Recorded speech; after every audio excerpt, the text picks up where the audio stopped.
Man Hour Nation, it's your boy BC Steve Brandon Combs coming to you with a special message.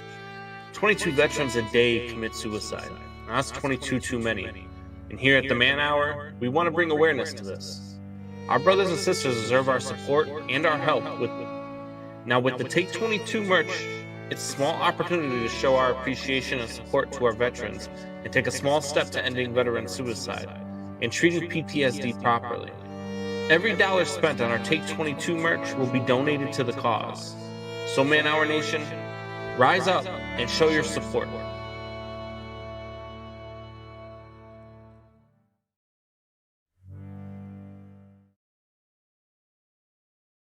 Planet. Man Hour Nation, rise up.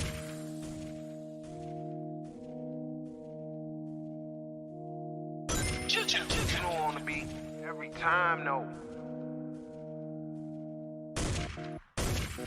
I would like to personally welcome you to Man Hour After Dark. Say that thing. While I bring you the host, Mike, Buck, and Cone. You know who's coming to the stage. Sports talk than what you about to hear right here. I second that. Go. You know that it's us when we talking about sports. Giving you facts on the field to the court. Tune in, we need the support. 1 hour too short. Listen some more on all your stations, not dropping no music. Starts like Adidas, but Nike just do it. Down 4 in the 4th, we go for the win. Michael 2 seconds, we taking it in. Buck, Mike, and Combs, you know what's going on. Man, now we're After Dark, no LA, we the big spark. No 4th and inches won't cut short. Got the best talking, it's all sports. Buzzing more than buzz beaters. We coming live all through your speakers, go.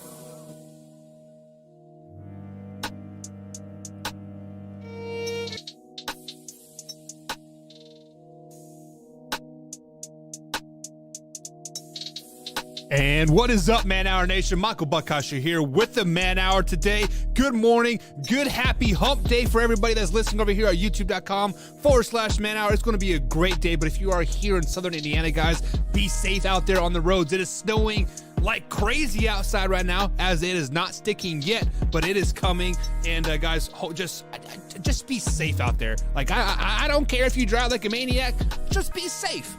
Watch out the school buses, watch for the kids, and, you know, just be safe.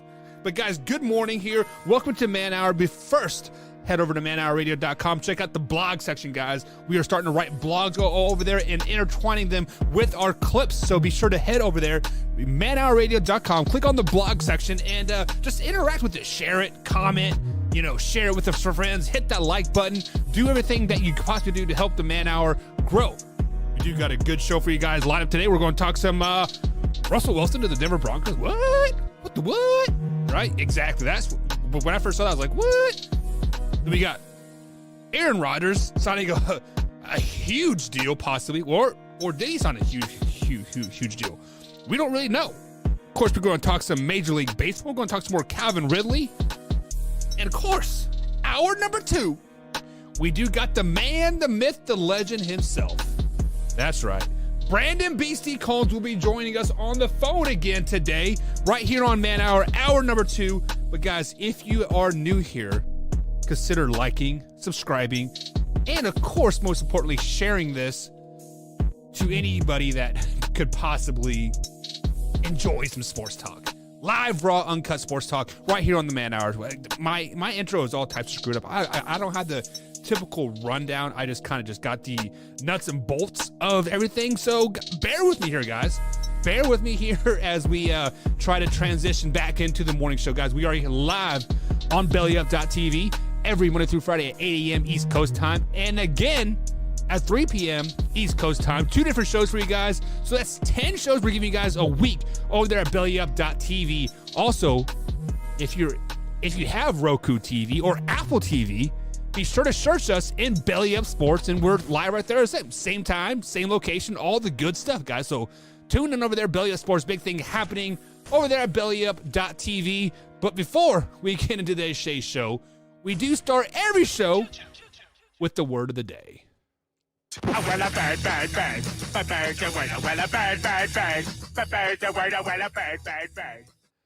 And today's word of the day is, it's going to be a plethora of words, or some initials, as some people say, an OMG. Oh my God. And oh my God is going to go out to the UConn women's basketball team, and Gino Armiano, like I don't know, Coach Gino, Coach A. I kind of want to butcher his like his name because he is a freaking legend over there at UConn.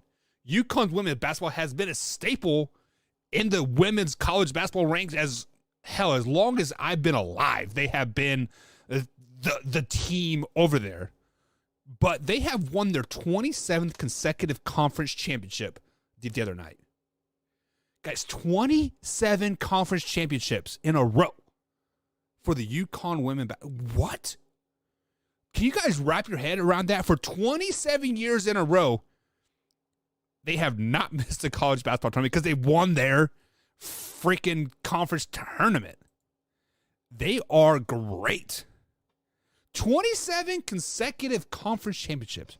Wrap your head around that. During those 27 consecutive championships runs, they have 11, that's right, double digits national championships. 11. 20 Final Four appearances. Half of our audience isn't even 20 years old yet, so wrap your head around that. He's been in the Final Four 20 times. UConn women have been to the Final Four. So in 27 seasons, 20 Final Four appearances. Just under 90% winning percentage in those 27 years. And they have over 40 women in the WNBA. Over 40 women in the NBA. I can't even remember when the WNBA was started. What was it, like 2003 maybe? Let me look that up. WNBA start date. Oh, that just, they're not going to give me the year. I don't have time to Google it, but it has not been around, I don't think, for 27 years. So I want to say 2005 is when it started. I can't remember for sure. Maybe 2002. So let's say 20 years. Let's just give it 20 years. So in 20 years, they have 40 players. So they're averaging 2 players a year, give or take, going to the WNBA. Oh my God. UConn women's college basketball, you guys have been dominant, and you guys get the word of the day. Oh my God. OMG. Slow it down, Gino. Give some other people a chance to be successful once in a while. I know Tennessee had their little run with Pat Summitt, right? You guys had your little rivalry. South Carolina is good right now. Hell, they might be great. Stanford had their little run.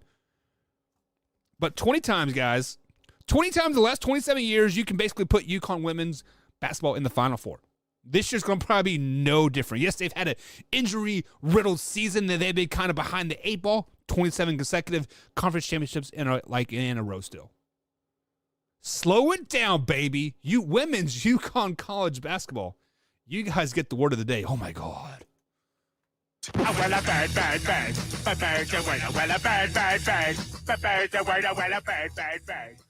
And I do some people popping up in the chat here. And Facebook user, if you would be most inclined to go ahead and click on allow me to use your name so I can see who you are. But this Facebook user says that let's not forget about the Tennessee Volunteers. Yeah, the Tennessee Volunteers were it was like a UConn versus Tennessee rival. Like when I was in high school, middle school, Pat Summitt and Gino was always the arch rivals type thing. Baylor had their little run. Let's not forget about Baylor and Brittany Griner. Granted, she's in jail now for trying to smuggle weed on an airplane in Russia. It's stupid, but whatever. We talked about that yesterday. We're not going to talk about that. Again, I mean, of course, you got the Stanfords that had their little run. South Carolina is having their run now, but UConn women, guys, they have been a staple for such a long time, and it's kind of baffling to me that we have kind of been overlooking Gino's greatness in the UConn women's basketball greatness. I mean, they have so many great players that come out of there. Hell, we could probably have an Olympic team just based off of UConn college basketball players, and we could probably get top 3 still. At least a bronze medal in the Olympics games with just their players.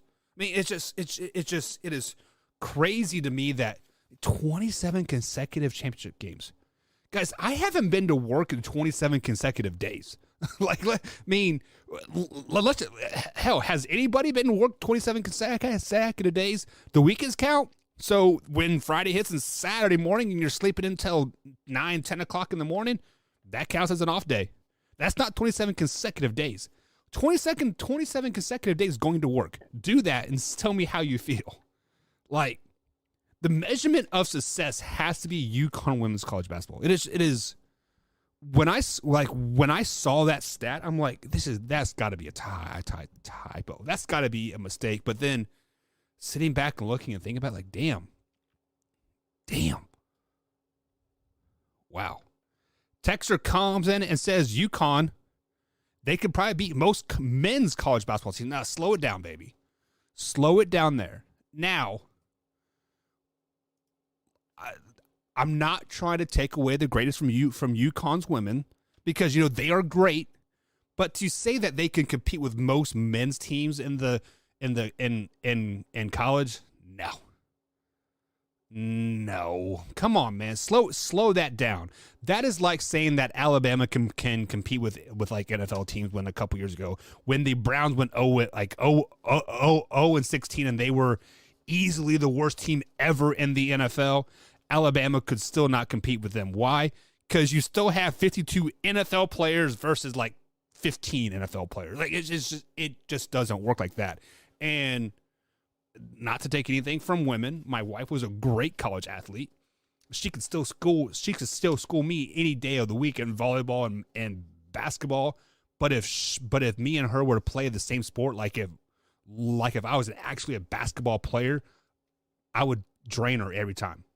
I don't care. Like if I would probably legitimately try against her, balls to the wall and train to play a game, I would destroy her every freaking time.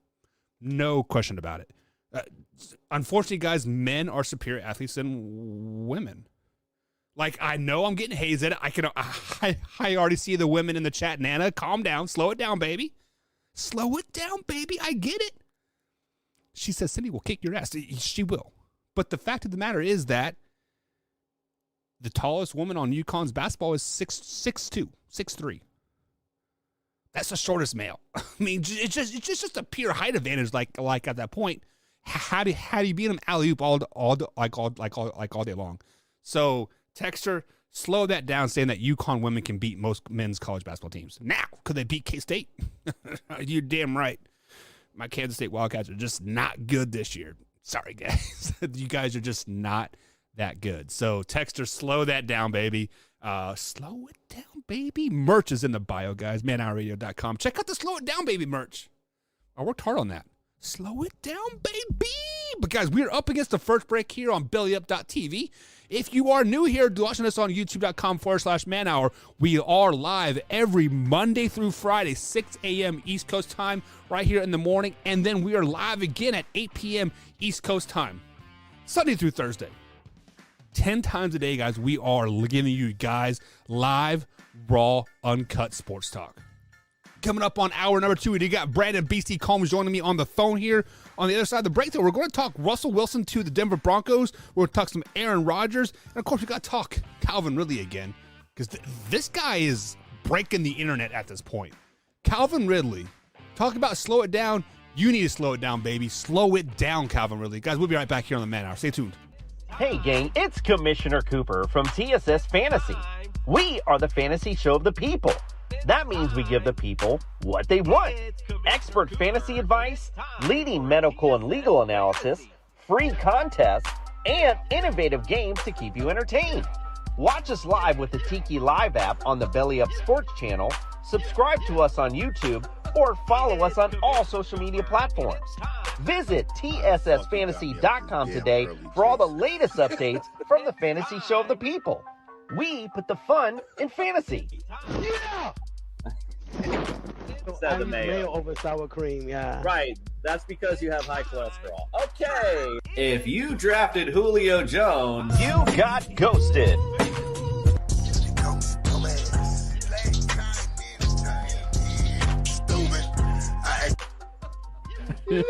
This is amazing. TSS Fantasy is like an orgasm. If I had a cigarette, I'd smoke it. I'm pumped to be here.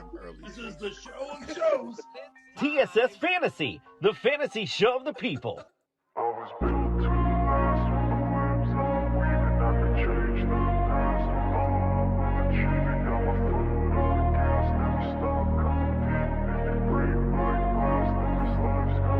I wanna be the best in the game, invest in my name, check no restraints, I'm obsessed with the pain, I ingest, I retain, assess and I change, possessed by the thought I'll be free one day from society's restraints, money, clout and fame, mud, disease, a plague, we all love to hate, have to play the game, have to make a name, all our insecurities are on display. This is war with the enemy, think that it was meant to be, living in a time where disease is on every screen, I won't let them fester me, I know most are festering, negativity is a plague for the mentally weak, no mercy, all I got is working, never stop searching, never quench the thirsty, I'm toxic and psychotic, with this logic, you can't stop it, it's been chronic, since I was a boy, so neurotic and chaotic, go! To last with the webs I'm weaving, I could change the past with all I'm achieving, got my foot on gas, never stop competing, if you break like glass, then this life's gonna eat it. Check the mic and make sure it sound right, boys. Check, check, check, 1, 2. This is Michael Buckeyes with the Man Hour, guys. Welcome back. I gotta get a little check, check, 1, 2 as the beat drops with the Hump Day Blues jingle there. Hope you guys are having a fantastic morning so far. If you are here in southern Indiana, be safe. The roads are a little slick out there. The snow is not sticking, but it is falling like animals from the sky. I don't know where that came from, but it's snowing like cats and dogs out there, guys. It is not sticking, but be safe out there if you are here in southern Indiana. Also, if you are in Kentucky, it is raining. I was just in the Kentucky area, and it's raining like cats and dogs down there. So, guys, actually, during the break here, every day here on this particular day, we usually do the what does. I usually do the what does. I did not have the what does plan, but I was looking through some of my old my old rundowns here. And this rundown is from when I was down with the COVID, down with the sickness. And 3 of the 5 what does that I had wrote down here was Aaron Rodgers is buying land in Nashville. Does that make him going to be a Tennessee Titan? And then we had the flu Rona. We can talk about that if you guys want to. The flu Rona, right? And then Russell Wilson outscores Mac Jones with one throw in the skill challenge during the Pro Bowl. So that kind of shows you how old that rundown is, but it kind of shows like pretty much how wrong we were about the whole Aaron Rodgers thing. So my what the was going to be, hey, just because Aaron Rodgers is looking to invest in some land in the Nashville, Tennessee area doesn't mean he's going to be a Tennessee Titan. But hold it on, Green Bay Packer fans. He's not going to be a Green Bay Packer either. But guess what, guys? I was 155% wrong on that. Aaron Rodgers and the Green Bay Packers allegedly have come to terms with a massive deal. $250 million over the next 4 years, $153 million guaranteed, allegedly. But when we heard this, Aaron Rodgers quickly come out and said on Twitter, like, hey, hashtag I'm glad to be a part of the Green Bay Packers. Here comes year 18 or something to that effect. I'm paraphrasing that, pick and choosing the words like most media people do. But he basically said that the contract was not signed and the sources were pretty much inaccurate, aka Adam Schefter's getting trolled again by the GOAT in trolling an Aaron freaking Rodgers. But what does this mean for Green Bay Packers? They during this day when or during this time when they made this alleged deal with Aaron Rodgers with the $153 million guaranteed, they also franchise tagged Devontae Adams as well. So does this mean that Aaron Rodgers is finally happy, guys?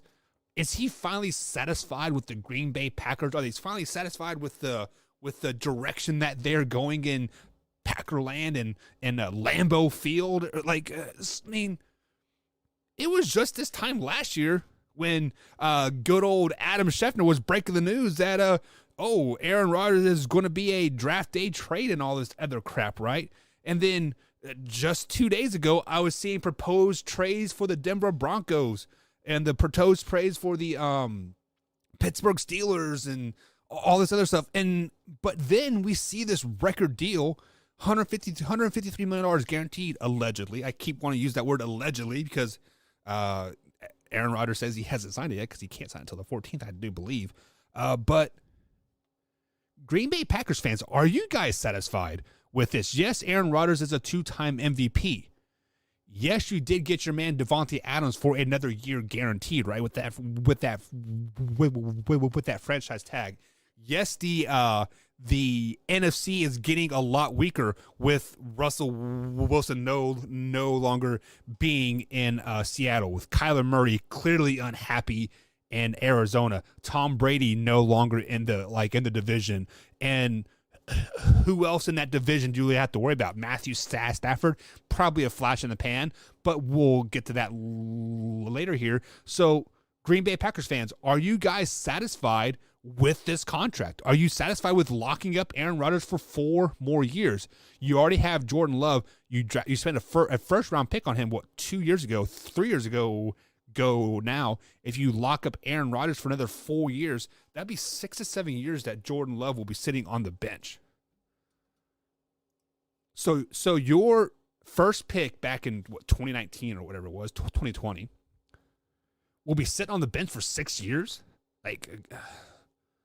Okay, that makes absolutely zero sense to me.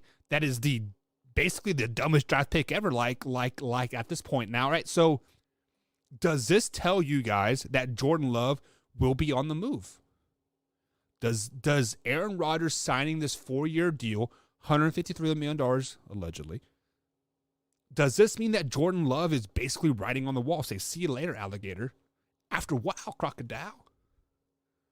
I mean, because otherwise you are going to have Jordan Love be sitting on your bench for 6 years. Do you want to waste that potential number 1 pick that you guys spent in 2019 on Jordan Love? Or do you try to get something out of him? Do you try to get a 2nd-round pick out of Jordan Love? There are a few teams that could use some quarterbacks. We've talked about it. The Jets, the Giants, the Panthers, who else out there? Seattle now needs a quarterback. I mean, maybe Drew Lock might be their guy, but Seattle needs a quarterback now. Throw out some other names out there. Houston, Davis Mills might be the guy, but Houston needs a guy. The Tennessee Titans are looking to replace Ryan Tannehill. So what type of trade value is out there for a player like Jordan Love? And the positive is that we have very little game film on Jordan Love. So that could, in theory, still get you maybe a 1st or 2nd round pick. But on the other side of that coin, the flip side of the coin, as they like to say, the head side down, is that the film that we do have on him, it was terrible. The game versus the Kansas City Chiefs, he was terrible. They scored 3 points. He threw 40-some yards. It was absolutely ridiculous the way Jordan Love performed in that game. Yes, the Kansas City Chiefs were a great team, right? Yada, yada, yada. Actually, let's flash back to that. The defense was playing like shit until then. I think that's when the defense decided to turn itself on, was for that Green Bay Packer game. But I think Jordan Love, realistically here, you should be happy to get a 3rd-round pick out of Jordan Love, like at this point. You should be happy to get a 3rd-round pick out of Jordan Love. Because for one, if you don't move him, you are basically going to let him rot on your bench. You are going to let a 1st-round pick basically rot on your bench for the next 4 years. He'll be 30 years old before he starts a NFL game again. Let's just be honest about it. Let's call a spade a spade. But then on the flip side of that, you do have a 1st-round pick as a backup. Man, talk about a double-edged sword. I keep pulling myself in different directions here. I don't know whether to go this way or to go that way on that. Do you want a 1st-round pick as a backup? Or do you want to try to get value out of that first round pick and turn it into a offensive lineman, turning it into a linebacker, turning it into something that could possibly help your team right now, not potentially 4 or 5 years down the road? That's tough. In the comments, guys, if you're watching us here on youtube.com/manhour, let me know, what would you do? Would you trade Jordan Love, or would you let him sit on the bench and be that valuable backup? I'm going to reach out to my man Tori and Wyatt. They are clearly our Green Bay Packers fans. Maybe give them a call sometime this week, or make them jump in the chat or something, get their thoughts on it. My man Luke G will be on the show tonight here at 8 p.m. East Coast time, right here on youtube.com/manhour if you guys are watching us live. Wednesday night, March 9th. Check it out. Luke G. We'll ask him about it. That is a great question for my man Luke G. 100%. What else? Of course I got to ask Combs about that. Combs being the Chicago man himself, you got to ask Combs about that. But let's complete this full circle. Back to Aaron Rodgers. No more Jordan Love. Back to Aaron Rodgers.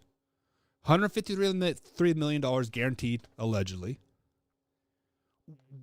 Obviously, money is not an issue for Aaron Rodgers. He said that last year, right? He said, money is not why I am unhappy or happy with the Green Bay Packers. He I believe what he said, and I quote, is like, I want to be more involved with the decision-making process. I want to be able to bring players in. He got an opportunity to bring Randall Cobb, and he helped him a lot this year, right? He had Aaron Rodgers wanted to be more inclement part of the decision-making process of the Green Bay Packers. Basically stemmed out from the Jordan Love draft pick. Isn't it weird that Jordan Love is the center of all this controversy because Aaron Rodgers got this massive deal? It's just I don't know. I thought that was kind of crazy, but $153 million guaranteed, allegedly. Devontae Adams was franchise tagged, so he does have his receiver still. But why all of a sudden is he happy now? Because he got his money? So that's a false statement, because Aaron Rodgers said last year that money wasn't the issue. It was the decision making and basically doing things behind his back without him having a say in it, aka drafting Jordan Love, getting rid of Randall Cobb, getting rid of Jordy Nelson a couple years ago, right? Like all that stuff. So I wonder what kind of decision making that Aaron Rodgers will be involved now with. Did he have a decision making of franchise tagging Devontae Adams? Did he have a decision making of splitting up with his fiance allegedly, and then getting back with her at the David Bakhtiari's wedding over the weekend? I don't know. I mean, just what has happened between this time last year and now that has really made Aaron Rodgers happy? And I think the answer is in plain sight, but we are all completely overlooking it. The Green Bay Packers are a Super Bowl caliber team. Let's call it a Super Bowl. They are. If you were to make your Super Bowl predictions right now, without going through the draft, everybody is healthy. As teams currently stand, I think you have to put the Green Bay Packers in the Super Bowl over the Rams, over the Cardinals, over the 49ers, over the Bucks, right? Everybody, even over my Dallas Cowboys, yes. So I think that's what Aaron Rodgers sees. He sees that the writing is on the wall. Tom Brady is no longer in my division. The Rams had their time to shine. Russell Wilson is out of Seattle. Kyler Murray is unhappy. This is a perfect opportunity for Aaron Rodgers to get back to the Super Bowl for like the 4th straight year, right? Let me rephrase that. This is a perfect opportunity for Aaron Rodgers to lose in the NFC Championship game again, right? But for real, money was never the option. The decision making was never really the option either. Let's just be honest about that. Because a general manager gets paid to do what he does, and Aaron Rodgers is a quarterback. He doesn't have a quote right to be in the decision making process. That's just absolutely asinine comment to even think about that. But I digress from that. The point of the matter is Aaron Rodgers wants another ring. He wants another feather in his cap to possibly be the greatest quarterback of all time. Yes, Tom Brady has that title right now. Joe Montana is right there behind him, right? People say that Aaron Rodgers is number 3. I don't really know where I have Aaron Rodgers. I would really have to sit down and really look at the stats and watch some past highlights and some games and really gauge where he's at. He's definitely top 5, but he wants another Super Bowl ring to solidify his first ballot Hall of Fame, to solidify his greatness, a.k.a. he wants to be better than Brett Favre at the end of the day. What will put you over Brett Favre in all Packers fans' eyes? Win another Super Bowl ring. That is all he wanted to do. Wants to win another Super Bowl ring. That is why he is back with the Green Bay Packers and not the Denver Broncos. It's not about money. It's not about the decision making. It's about the easiest path to the Super Bowl. And right now, the sticking with the Green Bay Packers in the NFC is the easiest way to the Super Bowl. There, I answered all your guys' questions right there. The writing is on the wall right there. Plain as day. Plain as day. But, guys, we were at the half-hour mark here at BellyUp.tv. I'm getting the red lights to say, go to break, go to break, go to break. Addison, slow it down, baby. Addison's the man behind some stats over here. He is, I guess you can call him my intern. I'm trying to mold him into like the producer type role, so I can take my hands off a little bit. So Addison, slow it down, baby.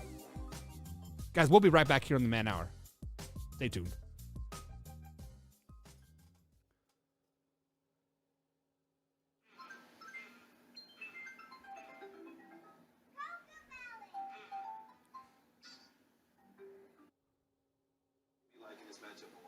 I give a slight edge, Mike, to Marquette because they're playing on their home court, and Marquette's been taking care of business on the road.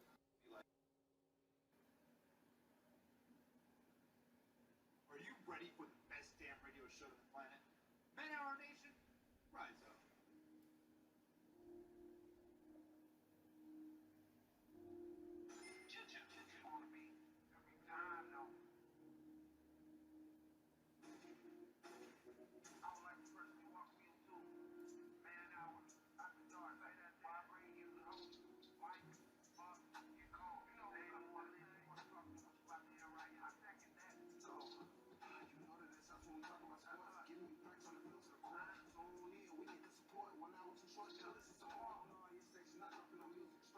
Station not dropping no music. Stripes like Adidas, but Nike just do it. Down 4 in the 4th, we go for the win. Michael 2 seconds, we taking it in. Buck, Mike, and Combs, you know what's going on.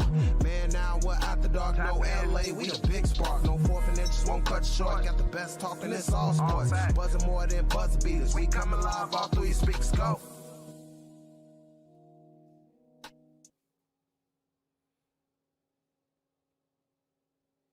You're watching Man Hour. Hit that like button, baby.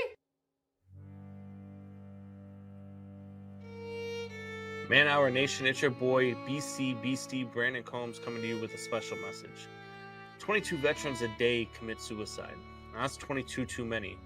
And here at the Man Hour, we want to bring awareness to this. Our brothers and sisters deserve our support and our help with the Take 22 merch.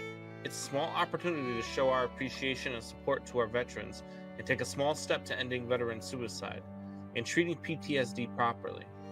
Every dollar spent on our Take 22 merch will be donated to the cause. So Man Hour Nation, Rise up and show your support.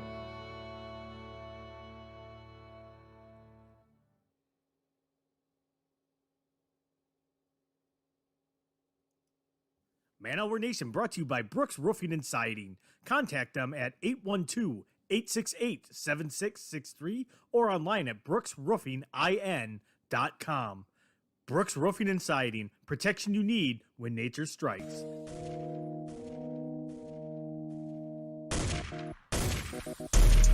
And welcome back to the Man Hour, guys. Michael Buckhouse here. Be sure to head over to manhourradio.com and check out the blog section. Check out the merchandise section. Of course, at the bottom there, check out the breaking news category that we just added over there at manhourradio.com. We are consistently doing updates to the website. And if you guys want to see something on the website, hit me up on Twitter and let me know at manhour_buck. You can find me on the old Twitter machine. Tweet. Slide into those DMs. They are open, and we can discuss it. I can pretty much do anything that you want on that website besides put some Pornhub on, on there. I don't want to see boobs. I don't want to see big old gobblers on there. We don't want to see that, Drew. We don't want to see that, baby. Slow it down. But guys, hit me up on Twitter at manhour_buck. Of course, you can follow Man Hour on the Twitter at man_hour_Twitter. And guys, hopefully next week I'll be back here on camera. I'm doing some rearranging in the old studio here. We are finally getting our house unpacked, and it is just a complete disaster right now. And I don't want you guys to see the mess. So I got a new 4K camera there. So I kind of want you guys to see my mess of a house in high def. That's just what I break it down to. But I'll be back on camera next week for sure. Rain or shine. If you guys see some boxes, you see some boxes. But hopefully, studio's all put back together and isolated and whatnot. But guys, if you miss any part of the show whatsoever, you can check us out on podcast form, Spotify, iTunes, and of course iHeartRadio, or simply head over to youtube.com/manhour. You can check out the clips. I do upload the clips each and every day over there. I'm trying to get back on track there for the every 3 hour thing, 5 a.m., 8 a.m., 11 a.m., 2 p.m., 5 p.m., 8 p.m., etc. I'll be getting back on that track tomorrow, guys. But the COVID and the changing of the work schedule really got me all types of comboggled here. But guys, here in roughly about a half hour, I will get Brandon BC Combs on the phone. We are going to talk some more Aaron Rodgers about him. We are going to talk about some baseball. We do got RC Orland on the show tonight. So if you guys are watching us on youtube.com/manhour at 8 p.m. East Coast time tonight, Wednesday, March 9th, 2022, RC Orland will be on the show to talk some Major League Baseball lockout. If you guys don't know who RC Orland is, he used to be a pitcher, now retired for the Chicago Cubs. So we are really glad to have RC on the show. And he is a great conversation because he doesn't have to hide behind any, I'm a professional athlete, I can't say this kind of crap. No, F that. Say what you want to say, my man, and he does. He is great.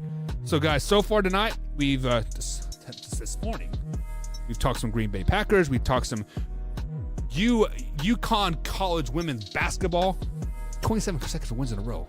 Wow. Sorry, 27 consecutive conference championships in a row. Not wins. They've had like 60 wins in a row, like 2 or 3 times during this stretch, but damn. But speaking of damn, the Denver Broncos. The Denver Broncos, Mile High City themselves, John Elway and the crew. They got their man, allegedly. They got their quarterback, pending physical and pending Russell Wilson's sign of approval, but it's pretty much written in stone, like at this point. Russell Wilson is heading to Denver, Mile High City, Broncos country. Welcome the man, the myth, the legend himself. Russell Wilson is your guy. They gave away the farm for him. 3 players, including a great talent at tight end and Noah Fant. Like, I was surprised to see that, but they're giving away 3 players, 2 first-round picks and 2 second-round picks. What they get in return? They get Russell Wilson and a 4th-round pick. The Denver Broncos are betting the farm on Russell Wilson.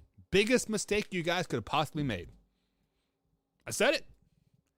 biggest mistake you guys could possibly make was giving this trade to the Seattle Seahawks. Seattle Seahawks are in complete rebuild mode right now. They are letting the farm go for free, but you guys gave them the farm, the horse, the cow, and your mama for an overrated, overpaid, over the hill, first of the season only quarterback. I said it. Russell Wilson is not the answer in Denver. Now, the Denver Broncos, I felt, were a quarterback away. But really, like, looking at the roster, we are basing everything off of potential. When we say the Denver Broncos were a quarterback away, we were basing everything off of potential. And unfortunately, that potential is exactly what it is. It is just potential. Now, the defense is somewhat proven, minus they've lost Von Miller, but he was injured all last season pretty much until he went to the Rams, and all of a sudden he was healthy. Surprise, surprise, surprise. Crazy how that works, right? But the Denver Broncos defense is not horrible by any means, but when we see this roster of Jerry Jeudy and Cortland Sutherland and all these other performers that are, they're going to be so great, we are basing everything off of potential. Yes, we've seen Jerry Jeudy have one or two great games. Do it for a whole season, my man. Cortland Sutherland, he's been hurt as far as I can remember. Hell, I don't think he's played against the Kansas City Chiefs one time because he's been hurt. Noah Fant is gone. He's in Seattle. So you guys, all you Denver Broncos fans, are getting all hyped up about this crap when potential. We could potentially be a great offense. Well, guess what?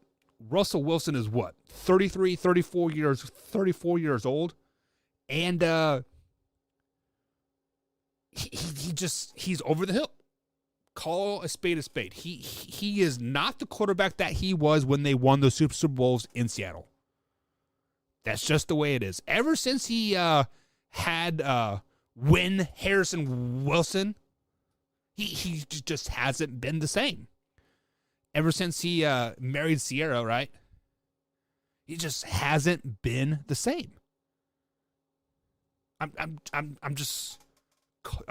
telling you how it is. Now, we see all the memes. Let Russ cook. Let Russ cook. Let Russ cook. Russ can cook for the first 6 games of the season. Then he tapers off real freaking quick. Real quick. Why hasn't Russell Wilson been very good in Seattle? Because he doesn't have a running game. What do the Denver Broncos don't have right now? They don't have a running back. Yes, Melvin Gordon supposedly wants to come back, right? Supposedly. But Russell Wilson cannot carry the Denver Broncos. Simply can't. He's just not that good. He's not even a top 10 quarterback in the league anymore. Now, he used to be. But then I go and look at those stats. When he, quote, used to be the man, a top 10 quarterback, he was only thrown for 3,500 yards a season. His best season throwing a ball was in 2016 when he threw for 4,200 yards, 21 touchdowns and 11 interceptions. Now, in 2020, he did throw for 40 touchdowns. Don't get that twisted. That was his second highest career total at 4,212 yards. But that was basically in part to DK, right? DK was a rookie that year, if I'm not mistaken, right? And he just blew up. Also had Tyler Lockett. They had who was their running back? I can't even think of his name. Chris Carson, right? They had Chris Carson, and they looked pretty damn good. But Russell Wilson has been a career 60% completion rating quarterback. He has been a career 100 rating quarterback. He has been a career 20 touchdowns, 7 to 8 interceptions quarterback. Now, try not to get this twisted. Like, he has been a staple. He has been very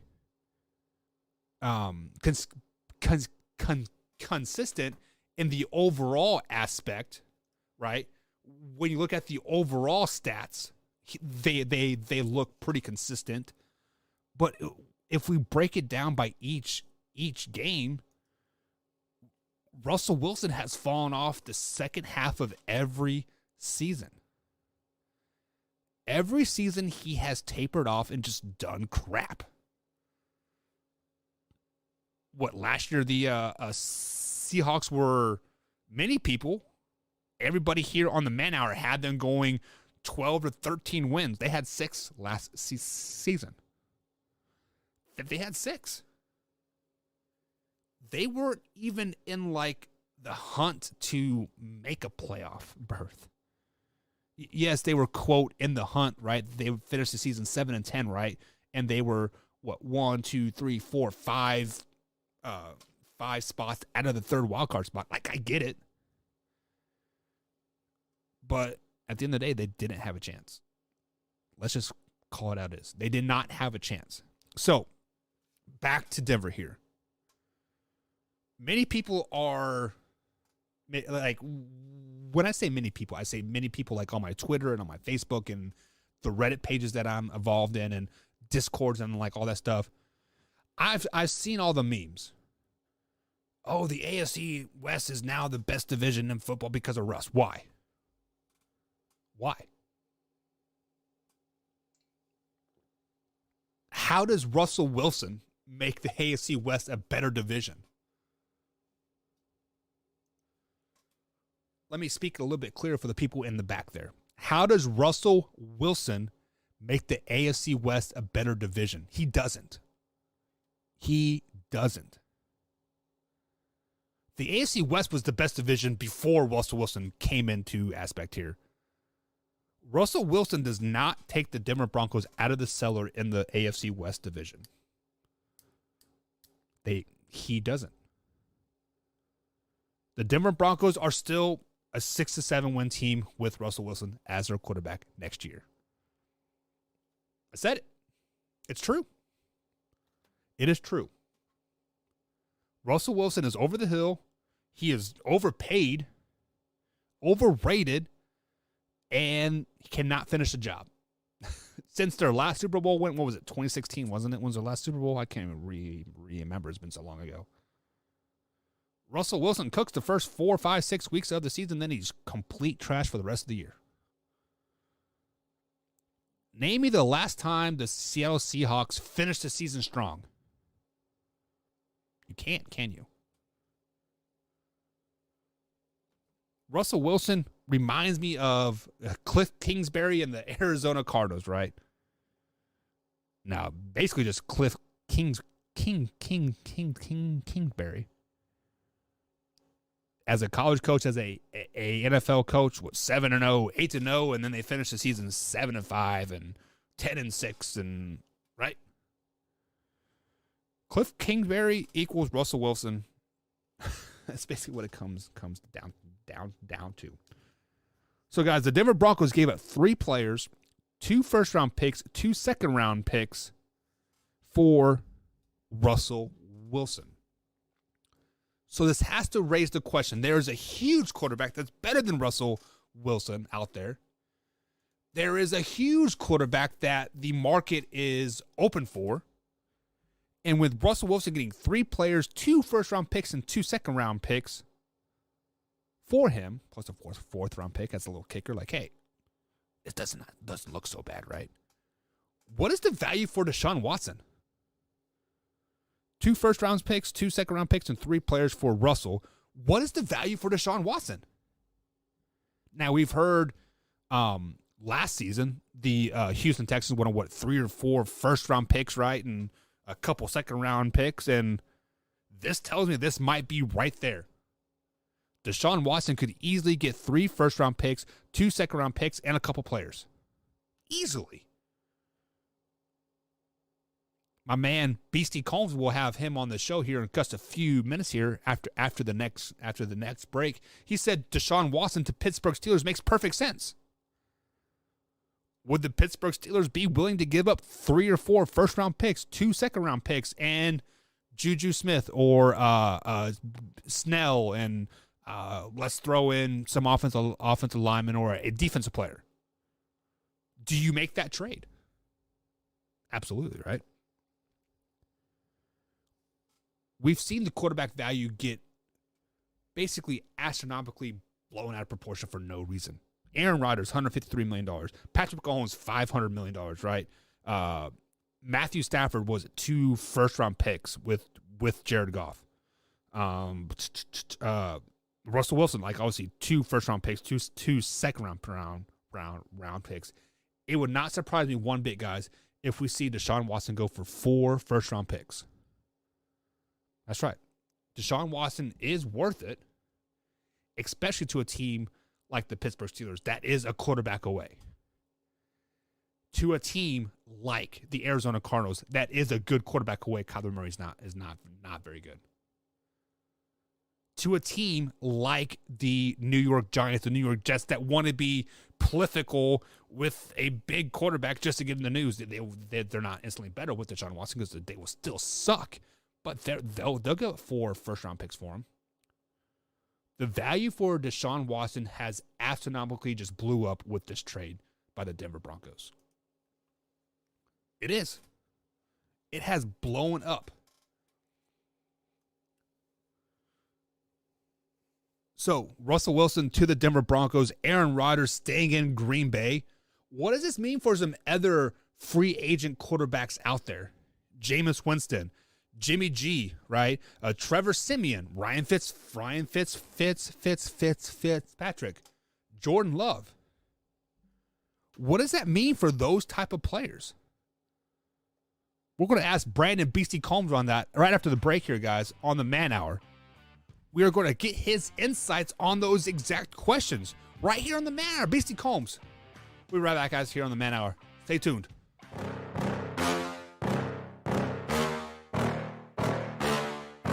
Yeah. Please tell me that I can't, that I won't, that I fail, that I'll never make it out, yeah. Please tell me all the bad, never good, fill my head full of every single doubt, yeah. Please say any negative thoughts, I pop off when I hear people say I cannot. I get off to the thought of proving everyone wrong, I won't stop to the top, so you better back off and get lost. I'ma stay loud, stay proud, never running out, never heading south. I'll be spreading out, call it word of mouth, can't put me down, I'll be getting loud. You can have your doubts, not what I'm about, have your fucking clout, it be raining now, I keep making sound, go another round, bitch I'm legend bound, can't stop me now. You don't wanna fuck with me, a slow burn like a disease. Just tell me that I can and I'll show you things that you couldn't believe. Just tell me. Once I'm home from work and relaxing, I watch Man Hour while doing dishes. In bed, hiding from your wife and kids. what do you do when your husband and kid are obsessed with the Man Hour? You watch it with them.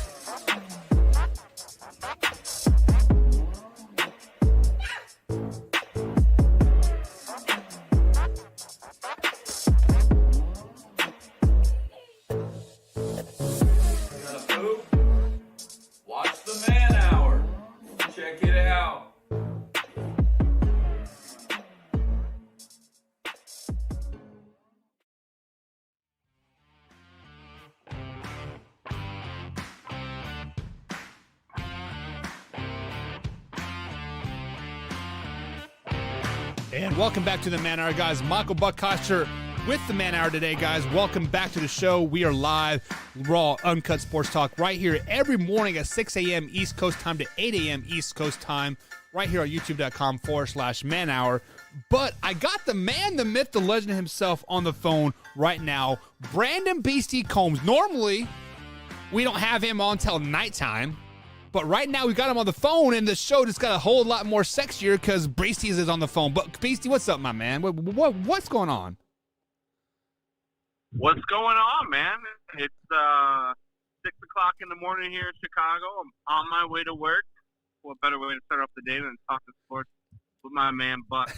Yeah. So So Combs, earlier in hour number one here, I've been talking about Russell and the Aaron Rodgers alleged signing, right? And all this stuff. And we talked, was it early this week or late last week? I can't remember. Days are kind of all starting to run together like at this point. But you mentioned that Deshaun Watson to the Pittsburgh Steelers makes perfect sense, right? So we saw the Denver Broncos trade for Russ for 3 players, 2 first-round picks, and 2 second-round picks. What does that do to the value of a player like Deshaun Watson now, Combs? So Deshaun Watson is going to be the most coveted quarterback on the trade market now. You know what I mean? Like Deshaun Watson to the Pittsburgh Steelers will almost make even more sense. Who else do they go after? Russell Wilson's off the block. You know, Aaron Rodgers is off the block. Right. I mean, are you going to go after Jimmy G maybe? But I think Deshaun Watson to Pittsburgh, you might as well just call that a done deal at this point. So last year we heard rumors of 3 or 4 first round picks. I think Russ is kind of over the hill and might be overrated now, and he got 2 first-round picks. Are the Pittsburgh Steelers going to give 4 first-round picks for Deshaun Watson?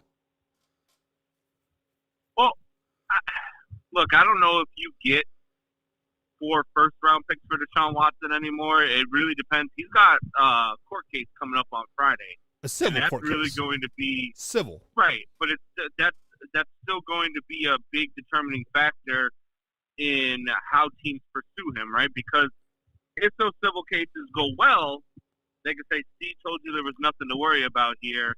But if they don't go well, then it could be like, well, you know what? He's got all this stuff, you know, carrying with him. He's got more court cases coming up. You know, I'll give you a couple of seconds. I'm not giving you a first for a guy that we might lose. And so, I don't know. I mean, I think Friday will have a big say in how much you get for a Deshaun Watson. But look, if I'm the Steelers, I mean, you look at what Denver did to Seattle, or what Seattle did to Denver, I should say. I think Seattle fleeced Denver on that deal. I mean, you got Drew Lock. Oh man, you got 4 picks. You got Drew Lock, and you got I can't remember the defensive back name, but then you got Noah Fant. Yeah, probably a top 5 tight end in the league. Yeah, well, yeah, top 10 maybe, but yeah, he's damn good. And you're getting those guys, plus you're getting those draft picks from Denver, and Denver's getting Russell Wilson, a guy who we talk all the time is a 7-week quarterback. Exactly. So if you look at that, you almost start thinking if you're Houston, you should get more than that for Deshaun Watson. Yeah, or like easily. So when we look at this trade for the Denver Broncos, on the surface, we say the Denver Broncos clearly won this trade, right? Just because they got Russ.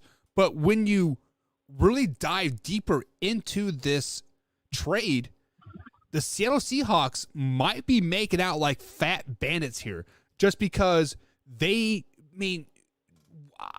let me ask you this question first here. Do you think Drew Lock will be the starting quarterback in Seattle? Yeah. Okay. Yeah, absolutely. I think Drew Lock, a lot of people are going to look at Drew Lock by the end of next year, and they're going to say, wow, this kid's better than I thought he was. And then they're really going to think that Seattle fleeced Denver. So think about this. Think outside the box here, okay? We just said that Deshaun Watson to the Pittsburgh Steelers, you can pretty much edge that in stone, right? But how about this? Right. The Seattle Seahawks just got 2 more first-round picks. They already have 2 first-round picks. They have 2 second-round picks to play with as well. They might have one of the most dangerous. They might have one of the most dangerous wide receiver cores out there with Tyler Lockett, with Noah Fant now, and TK. Deshaun Watson to Seattle all of a sudden makes perfect sense. Yeah, you know what? I didn't even think of it like that. Flipping Drew Lock, you send Drew Lock to Houston with 3 or all 4 of those first round picks. Yeah, and get Deshaun Watson. I mean, look, that at that point we would start calling Pete Carroll a genius, right? Well, we would go from these guys got fleeced to these guys are the smartest bastards on the earth. Yeah, from basically to 0 to a GOAT like overnight. So yeah, if that were to happen, do we instantly put the Seattle Seahawks in that Super Bowl conversation with the LA Rams, with the Green Bay Packers, with the Arizona Cardinals? Yeah, I mean that makes God. Can you imagine that NFC West? I mean, look at the quarterbacks in the NFC West at that point. Yeah, if you had Deshaun Watson. I mean, I already think it's damn good by adding Drew Lock because I really am high on Drew Lock, but I like. Deshaun Watson is just, I mean, he's a top 5 quarterback in the league, and Drew Lock is not. So if you add a guy like Drew Lock to that, like you're saying, with DK Metcalf, with now Noah Fant, and you use those second and third round picks to kind of beef up your offensive line a little bit, right? All of a sudden, man, you might be the best team in the NFC West, and that's a statement because that's probably the best division in football. Let's just face it. I mean, they've got 4 teams in that division that are Super Bowl contenders. Oh, easily 4 teams in that division. Yeah, you are 100% correct on that. So going back to the Russ trade here, people are saying now that the AFC West is the best division in football. Do you think Russell Wilson legitimately makes the Denver Broncos a playoff caliber team? They finished 7-10 last year. They no longer have Von Miller on that defensive side of the ball. Melvin Gordon's probably going to test a free agent, side there. Maybe end up in Seattle too because they need a running game. Are the Denver Broncos any better with Russell Wilson at their quarterback? No, I think they gave up a whole lot of chips to make a lateral move. Right. You know what I mean? It's like they, what the Seattle Seahawks did was they made a move. They're sitting at a poker table and they've got pocket sevens in their hands, and so they made a move, right? And the guy with ace-3 just went all in. Yeah. Right. So it's almost like they just made a lateral move. Like they made a move and they're hoping it pans out. But I mean, I'm thinking when you look at recent history, that move make a whole lot of sense to you. I mean, you didn't get anything in return that was better than what you gave up, right? Right. Would you take Russell Wilson over Drew Lock right now? Because I wouldn't. See, the problem with Drew Lock in my eyes is we really have not seen Drew Lock at his best for more than like 1 or 2 games. Just because every time he gets healthy, the wide receiver core, it goes down. Once the wide receiver core gets healthy, he sprains an ankle. So I don't know the full potential of a player like Drew Lock yet. And the Denver Broncos did just fire their coach, so clearly the coaching aspect on that side of the ball wasn't there either. So in hindsight, knowing what I know, I would have to take Russ over Drew Lock just because with Russ, we know we are going to get 3,600 yards in a year. We are going to get 25 touchdowns in a year. We are going to get 7 wins, 7-0, and then finish the season 9-6, right? We know what we're going to get. With Drew Lock, we don't know. Yeah, I mean, it's funny, I was just thinking just now, we keep talking about Drew Lock and Russell Wilson, obviously, because those are the pieces in the trade. How about poor Teddy Bridgewater? How about everywhere Teddy Bridgewater goes, that team finds a quarterback that they think is going to be better, and they forget about Teddy Bridgewater. Well, on the flip side of that coin, Teddy Bridgewater is a free agent, so he was probably not going to end up in Denver anyways because the Denver Broncos were in the conversation for Russ, for Aaron, and for Deshaun as well. So I feel that Teddy Bridgewater was 2 feet out the door anyways there. Yeah, that guy just can't find a home, and we talked about it all the time. When he was with the Saints, man, he went 5-0 when he came in for Drew Brees. Right. And then now, 2 years later, he's about to be on his third team. So let's talk about Teddy. Does he go back to the Saints? Because the Saints are needing a quarterback. Winston is a free agent. Trevor Siemian is a free agent, and your boy from the Fighting Irish, what's his name, Ian Book. I don't think he is the answer there. Does Teddy Bridgewater end up back in New Orleans in the gold and black? No, I don't think so. I don't think that. If Sean Payton was still their head coach, I think he would end up back there. But I don't think he does. I don't think Jameis Winston ends up there. I think, both of those guys. For Jameis Winston, I feel like he's going to end up in a place where he's going to end up being a backup quarterback. And I don't know why, because he hasn't done anything to deserve being a backup quarterback, but that's where he's going to end up being. And I think Teddy Bridgewater is on that same path, because let's just face it, we're running out of spots to put him. Yeah. Name me a team, if Houston makes that trade with Seattle, Houston's going to make a trade with somebody. And they're going to get their quarterback, and they think that they've got a good one in Davis Mills. And I think they do. As well. So, where do these guys go other than to be backups? Maybe you can go to a place like Jacksonville and maybe try to compete for a starting job, but you're going to have to work a miracle to get them, off of Trevor Lawrence. Yeah. Or you can go to a place like Miami and try to compete with Tua. I think maybe that might be a possibility. You go to a place like the Jets and try to, and maybe, Zach Wilson doesn't pan out or whatever the case is. You could go to, look, if I'm Teddy Bridgewater or Jameis Winston, I might try a place like New England to revive my career, right? Because that's what New England does. Yeah. They take their backup quarterbacks and they send them off to be starters somewhere for a year and before you never hear from them again. So, speaking of Jameis, let's talk about the team that drafted him just a couple years ago. 3 or 4 years ago, right? They are in need of a quarterback. I don't know who their backup is. Who is it? Colt McCoy or something? I don't even know who their backup is now. No, their backup is the kid that they drafted out of Florida. Oh, yeah. Kyle Trask. Yeah. So Kyle Trask, yeah. Does Winston end up back in Tampa Bay possibly? I think he knows the system there, right?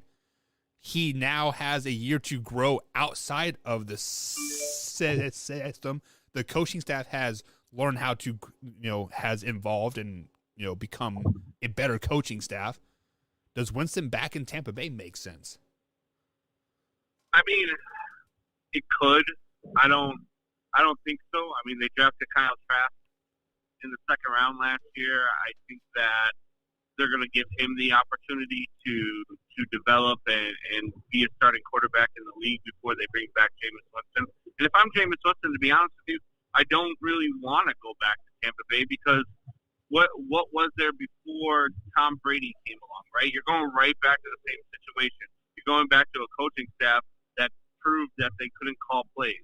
You're going back to a coaching staff that proved they couldn't put you into the correct position to win football games. So why would you want to go back there if you're Jameis? Yeah, you kind of nailed the head on that. Like I didn't even think about that. But let's transition away from the NFL here. I got you on for a couple more minutes here before you. Hold on. You can't bring me on here to talk about all the football news yesterday and not allow me to talk about Aaron frickin' Rodgers. Oh, I was going to say that till the end, but hey, let's talk about the alleged $250 million contract, $150 million guaranteed. Alleged. Let's talk about that. How do you feel about that?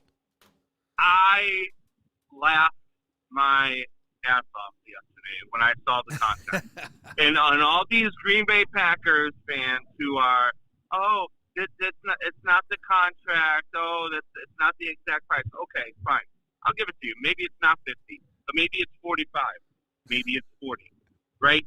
You are getting a 37-year-old quarterback that has done nothing but consistently flake out in the playoffs And complain about it. and has been to one Super Bowl in his career, who also in that span, so did Rex Grossman go to one Super Bowl in that span. I saw Look, I think that this guy is a top 5 quarterback all time. I think that his career has been wasted in Green Bay. I don't think that they've built around him properly. I don't think that they've done enough. And now they're certainly not going to do that, because they're not going to be able to do that if they're paying this guy that much money at his age 37 to give him this much money in a year where he this time he didn't wait till the NFC Championship to flake out. He flaked out before it. Like, right. I don't understand why you give a guy like that much money, and then how the fan base can just be happy about it. Because I'm telling you right now, they just franchise tagged Devontae Adams. Right. Right? If I'm Devontae Adams, I'm like, look, man, apparently you guys got money. I ain't playing under this franchise tag. I'll hold out. Like, that's you go to your guy, Aaron, look, man, you got paid, get me paid. Like, I'm the best wide receiver in football, and you put a franchise tag on me? It's like, I'm telling you right now, if I'm Devontae Adams, I hold out. If I'm his agent, I'm telling him to hold out. Because there is no way whatsoever the Green Bay Packers are going to be able to afford to pay players to come in and play with Aaron Rodgers, because he's going to be commanding about a quarter of their salary. 25% of their salary is going to be going to one player. Yeah, I'm not for sure how the whole salary cap situation works there, but with Aaron Rodgers' deal last year, they were already $47 million over the cap, and they paid him more. So somewhere, somebody has to go bye-bye, right? Whether it be on the defensive side of the ball, whether it be on the wide receiver side of the ball, somewhere some fat has to be trimmed. And Aaron Rodgers, just this time last year, Combs, he was bitching, moaning, and complaining that he didn't have enough power in the organization, Jason, to make decisions. Well, now he has all this money, all this stuff happening, but he is going to lose players around him because of all this cash. Do you think this is what he ultimately wanted? Basically kind of put the Green Bay Packers into this must-win now mode and then not win again for 10, 15 years? Look, I saw a meme yesterday on Facebook that summed this up perfectly, right? It had Tom Brady at the top, and it said, I took less money so that I could go to more Super Bowls with the kids that looked up to me. And then right underneath that was Aaron Rodgers on the phone said, fuck them kids. Aaron Rodgers does not care about anybody else but Aaron Rodgers. 100%. Ask his family. Aaron Rodgers does not care about – exactly. He doesn't care about anybody but Aaron Rodgers. He wants Aaron Rodgers to thrive. He wants Aaron Rodgers to make more money. And he wants Aaron Rodgers to be able to win football games. He doesn't care about the Green Bay Packers. He doesn't care about Devontae Adams.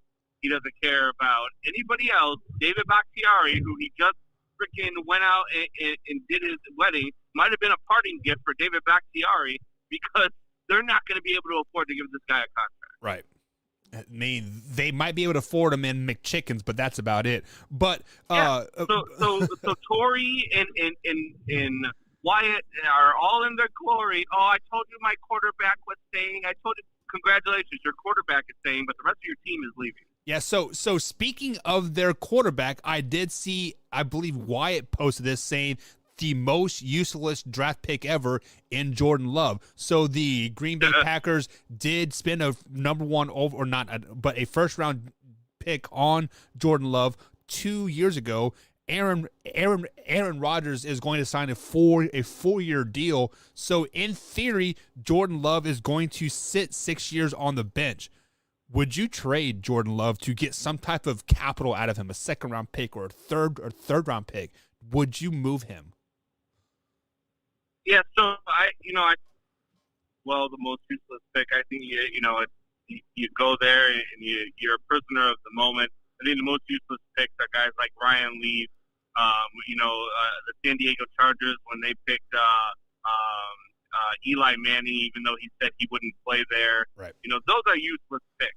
But Jordan Love, you were able to have him sit behind Aaron Rodgers for 2 years, so you can use that to your advantage when talking to teams about his trade value. And it's clear to me, if I'm another team, though, that you don't believe in Jordan Love. You don't think Jordan Love is the next guy, because if he was, you would have let Aaron walk. But you didn't. You went out and you made him the highest paid player in the history of the NFL. So you don't believe in Jordan Love. So I'm not giving you more than a fourth-round draft pick. If you want draft picks, fine. Here's a fourth. If you want players, sure, I'll give you my third-string quarterback.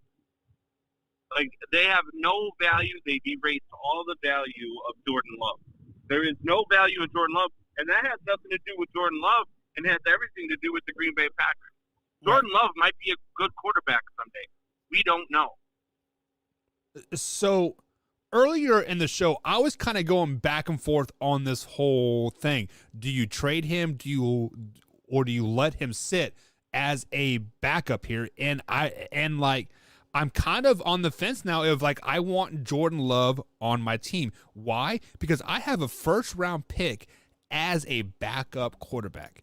When Aaron Rodgers gets old and gray and he gets that sprained ankle. He's already old and gray. Well, but because when they can't afford to pay a offense of linemen to protect his pretty boy ass, and like he gets hurt, I do have a first-round pick as a backup quarterback. So I don't think I want to move Jordan Love like at this point, because let's face it, Aaron Rodgers is going to be 38 years old. Combs, you are 40 years old, and you aren't a NFL athlete, and it hurts you to get out of bed every day, right? This is Jordan Love. What? This is his third or fourth year in the league. I think he was drafted in 2019, so this has got to be his third year, I think. All right, so third year, but they just signed Aaron Rodgers to a 4-year contract. Yep. So you've only got, this year and next year left with Jordan Love before he's a free agent, before his rookie deal is up. Right. So the only way to keep him is going to be to sign him, and you've got to sign a guy letting him know, hey, you're not going to be a starting quarterback in this league until your 6th year in the league. That's a hard sell. Right.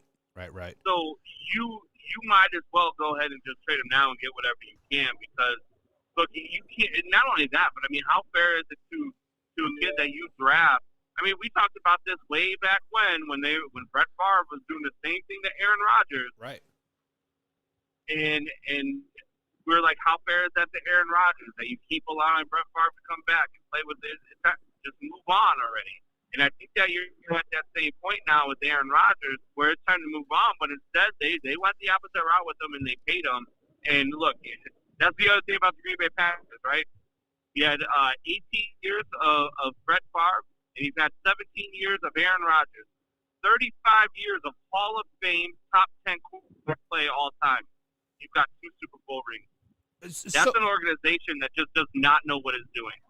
Well, yes and no. I mean, you do have 35 years of 2 quarterbacks, so they do know what they're doing at the quarterback situation, just not around him, right? But let me ask you this question here, just because this just came to me here.